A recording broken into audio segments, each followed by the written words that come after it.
नन्हे के छोड़े हुए फल और चावल, बिस्तर पर बिखरे बिस्किट के टुकड़े, ग्लास में बचा पानी पी लेती थी।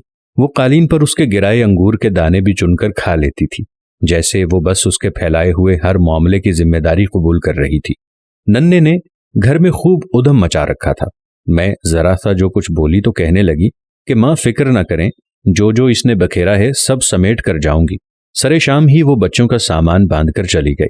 मैंने इधर उधर देखा, उसका एक स्कार्फ, फोन का चार्जर, एक लंच बॉक्स और अधूरी चाय वो वहीं टेबल पर ही छोड़ गई थी। पगली समझती है कि हमने उसका बिखरा हुआ सामान समेटना छोड़ दिया है। मैंने उसकी चाय गर्म की और पीने लगी। माएँ तो ऐसी ही होती हैं।